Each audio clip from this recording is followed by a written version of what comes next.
Hey nerds, Farmer Jesse here. Welcome to Growers Daily, your daily dose of ecological farming insight. It is Wednesday, April 1st, 2026, and today we're going to talk mulches, specifically how to mulch to actually suppress weeds, finding the right mulch, and wood chips, because why not? So let's do it.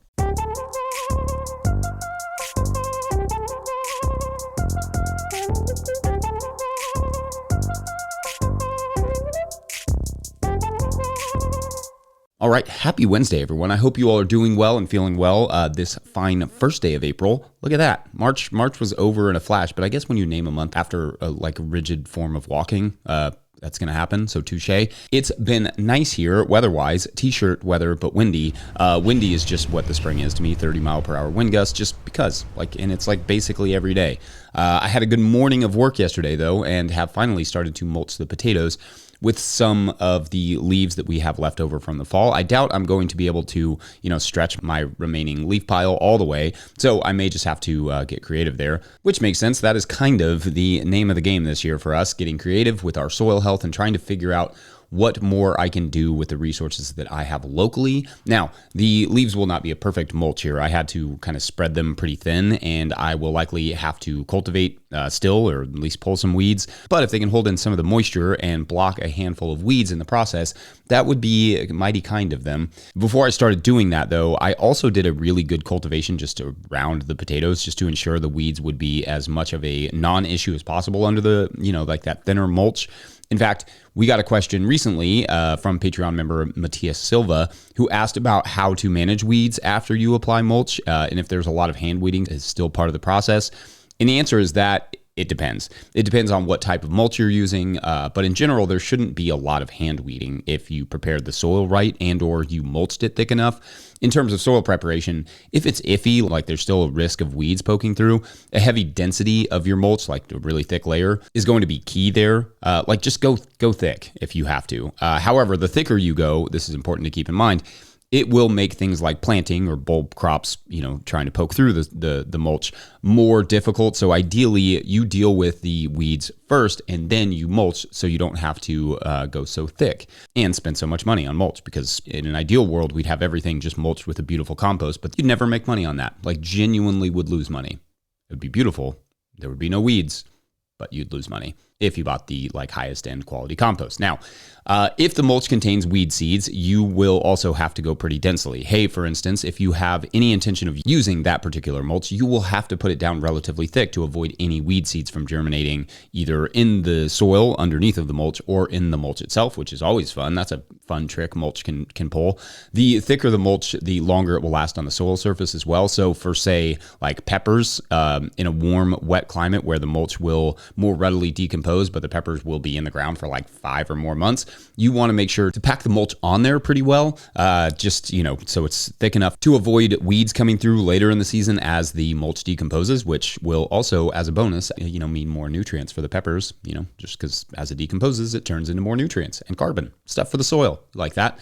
Like all things in farming, there is conveniently no one easy answer. It's all about context, what mulch you have, what the soil prep looked like, how long you need it to be there, what the crop is that it's going to be growing with, and the climate. But in general, if you don't want weeds poking through, just go deeper with your mulch layer. As I always say, there's kind of a weed to mulch ratio where the thinner your mulch, the higher your weed populations. So thicker mulch, less weeds. So yeah, that was on my mind this week when, I was doing this sort of thin leaf layer over the potatoes. I wanted it thin enough that the potatoes wouldn't have an issue poking through, because the leaves can be quite dense. If you put them down too thick, stuff's not going to get through them. But I wanted it thick enough to suppress some weeds for me and keep the soil in place and retain some moisture. That's kind of the bigger one. We're actually kind of having a dry March so far. So that may come in handy. And also they're there to, beg a little forgiveness for any of the soil work that I had to do to get that plot ready. And they're going to add a little nutrients and organic matter. So shouts to that. Anyway, we had originally planned an interview for today, but there were some technical difficulties. So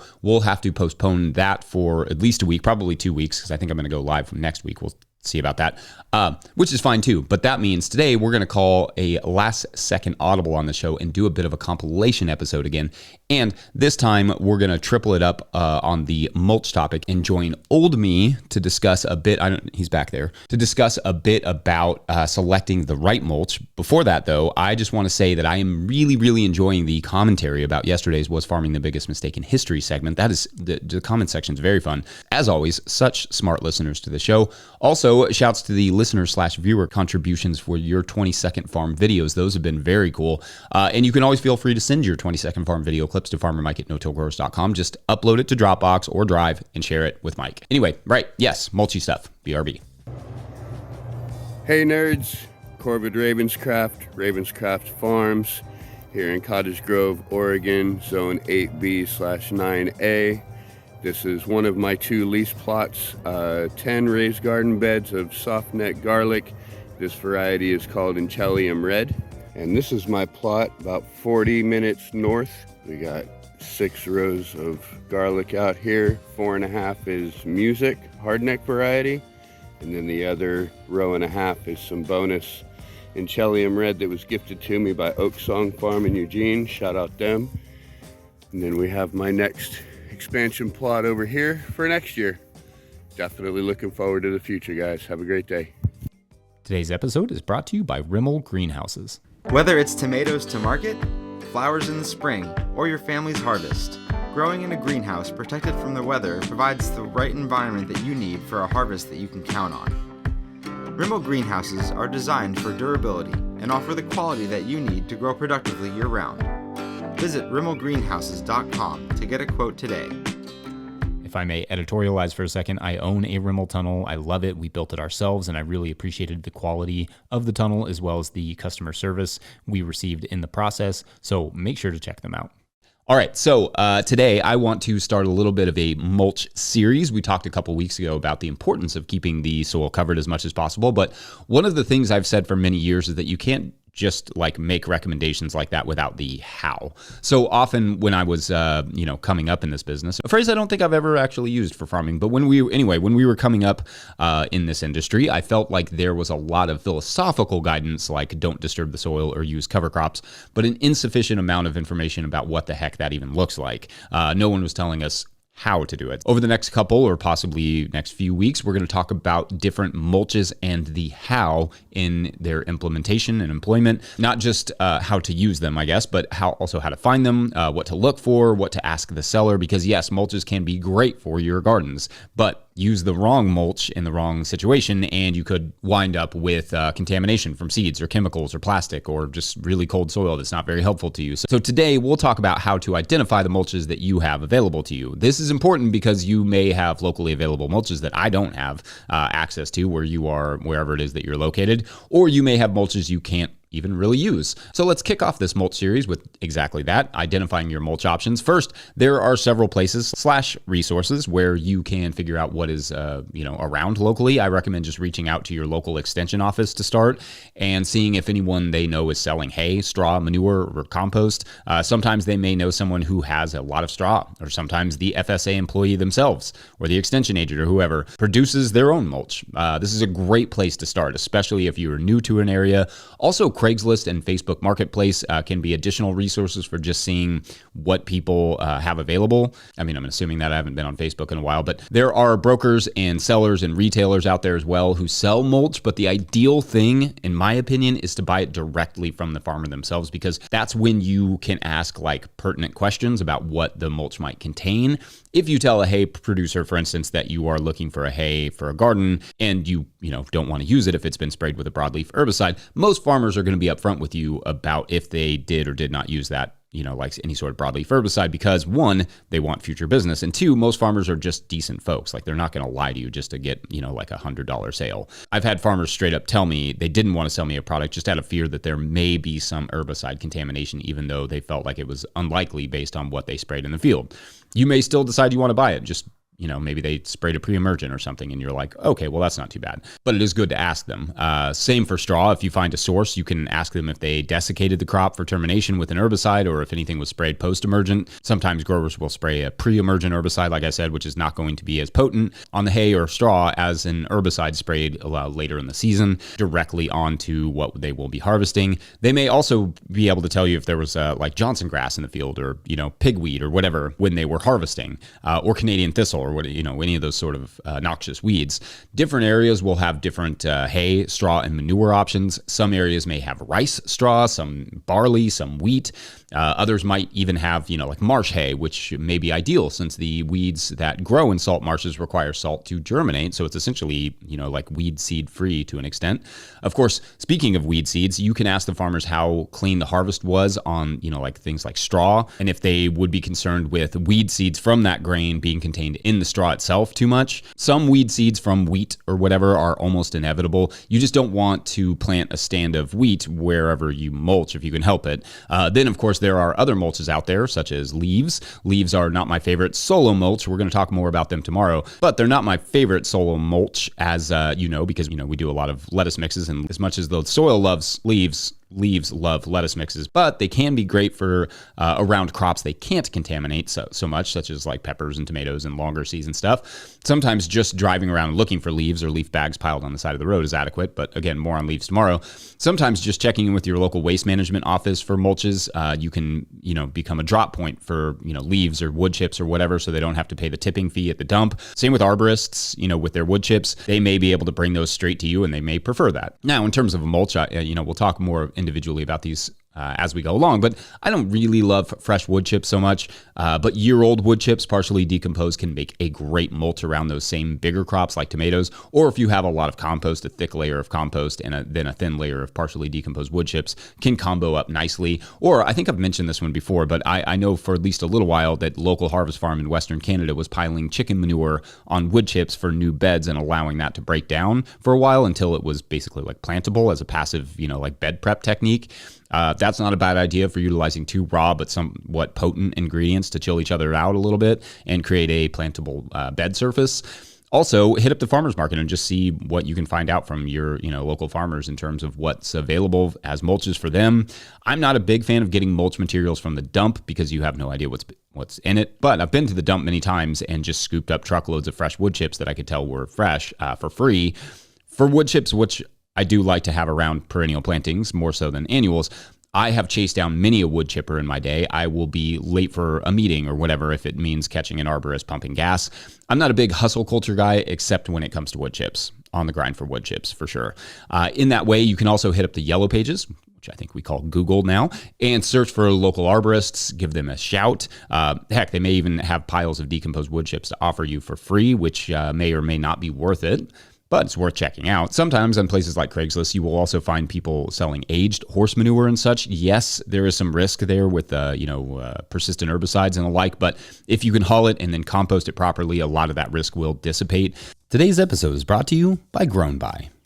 Grow smarter with Grown By, the farmer-owned cooperative. Grown By is the platform for online sales of everything, custom and traditional CSAs, halves of beef, flower bouquets, wholesale to restaurants, and now Grown By supports in-person sales too. Their new app, Grown By Register, you can supercharge your market and farm stand, finally bringing together your online and offline sales and customer data. Grown By is proud to make local food accessible by processing SNAP benefits online and in person right within the app. Grown By helps you put your best food forward. Schedule a demo at coop.grownby.com/no-till. That's coop.grownby.com/no-till. Today's episode is also brought to you by Good Agriculture. Good Agriculture handles farm bookkeeping and tax filing, so there is no scrambling at tax time. They keep your books clean and up to date and show you where your farm's finances stand. If you're behind, they'll get you caught up. They also help farmers find funding and stay ahead of grant deadlines. You run the farm, they help the business. Learn more at goodagriculture.com/info. That's goodagriculture.com/info. All right, back to the show.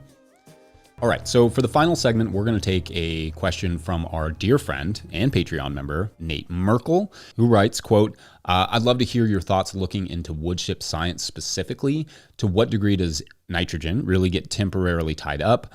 I find wood chips to be the easiest resource to get here in large amounts for free. I've been thinking a lot about utilizing wood chips to cover beds that were in production late enough to not get a cover crop. I'd rather not buy straw if I don't have to. Anyways, thinking about covering beds with wood chips and treating it like straw, etc., and possibly raking it into the aisles in the spring. From some of the research I've been able to find, it doesn't actually seem like the nitrogen tie-up is as drastic as the belief. And when it is happening, it's really only at the soil/wood chip interface and minimally plus temporarily at that. What's the data say about all this? End quote. Okay, so great question, Nate. And I too am occasionally, at least, in a similar boat where wood chips are the organic resource I can get most readily and most affordably, which would be free. Though, pro tip, always trade something if you can, because that will keep them coming back to your wood chip people. Anyway, and I love wood chips for all their potential in the garden or compost pile. I would love to use them more on bed surfaces, but the reason I don't is less to do with the nitrogen tie-up and more to do with a couple other factors. The first is that there is some evidence from a study in the late 90s that at least temporarily some fresh wood chips may leach acids into the soil that alter the soil pH. This evidence is often written off because the samples were taken at the soil surface just below the mulch, or other studies have shown it goes down only a couple or a few inches. But one, in annual vegetable production, those first few inches of the soil are important. And two, in annual vegetable production, temporary effects on the soil are a big deal. Now, provided you don't add more wood chips, the soil pH will rebound and the soil will be all the better off for the nutrients given to it by the wood chips. But fresh wood chips on a fresh garden could mean a slight but potentially significant, depending on the wood, change in pH. A lot of the pro wood chip mulch material information that I see out there is for perennial trees and ornamentals, which I think is often confused for general gardening information, gardening guidelines. Vegetables are, by and large, much more sensitive to surface level changes in chemistry than deep-rooted perennials are. Now, in terms of the nitrogen tie-up, like Nate said, that is mostly only happening where the wood chips are touching.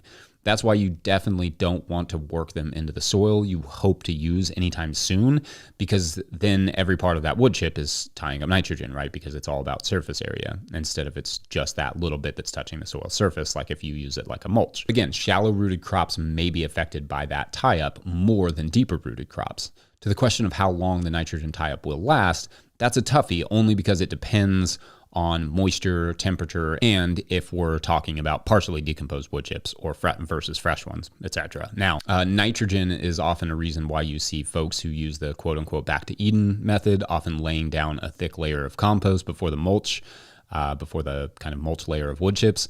The compost prevents excessive nitrogen tie-up. Now, of course, wood chips can increase slug habitat and the potential for fungal diseases, especially around the stem of the plant. What I have done, and I believe I've mentioned this before on this podcast, is use partially decomposed wood chips to mulch around tomatoes and elephant garlic to some extent. Some of the elephant garlic were covered in fungi at harvest, making them less marketable. The skin was literally like kind of eaten off by fungi, but they mostly survived. To your point about raking them into the path, this I would be curious to know how it affects the soil, or is it positive, negative, neutral? I don't know. Like you suggested, Nate, I would love to see if someone could add wood chips in the fall to put those beds to rest for the winter and then rake them off in the spring into the pathways as a pathway mulch. Would that provide any benefits to the bed soil beyond coverage, or would it be taking some nitrogen and soil particles off with it? Would it change the soil pH for a while in the spring? My guess, which is not scientific, is that it would depend on how long the chips are on there and how early in the spring we're talking. I don't think the pH issue would persist for very long, but it's hard to say. Without testing this idea specifically, there's just really no way of knowing. There's also simply the issue of the mulch keeping the soil extra cool over the winter. So in the spring, unless you allowed for ample warm-up time, perhaps under a tarp, you would be prolonging the winter soil temps with a lightly colored mulch, in this case the wood chips, which would make everything grow a little bit more slowly. Anyway, I love the wood chips for certain applications, and I'm happy to try and do some temporary mulching experiments with them. but definitely hesitate to recommend wood chips as a mulch still. Again, like all trials, start small and see how it goes in the spring, raking them off and then planting into those beds. Maybe you can compare it to a couple beds that didn't get the chips. Otherwise, I think I'm going to leave it there.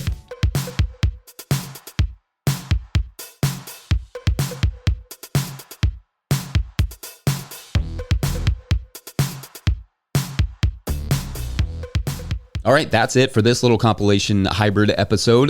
Back to normal things tomorrow. Don't forget, No Till Growers is a nonprofit 501c3, so donations are tax deductible and greatly appreciated. Please make sure to like and subscribe and or follow wherever you're getting this podcast. That is an easy way to help us out always. Enormous thank you to all of our show sponsors. And if you'd ever like to sponsor this show, you can reach out to Farmer Michelle at notillgrowers.com. Huge shout, as always, to all of the work that she does for us. Huge shouts to Willie Breeding for the theme music, Mike Hilbert for the production help and editing, and my wife Hannah for absolutely everything in the world. Also, shouts to Epidemic Sound for the background music that you can hear. Pick up a hat or a copy of my book, The Living Soul Handbook, at notillgrowers.com to support this work. Big thank you to everyone over at patreon.com/notillgrowers, where at a certain level, or if you just bump up from one level to another, you sign up in the month of April. We're in April now. You get a shout on the shows, but we will continue those tomorrow as planned. Thanks for watching and or listening. You all are the best. The USMNT, though, needs to get their stuff together. I don't know what they're doing. Anyway, yes, see you tomorrow.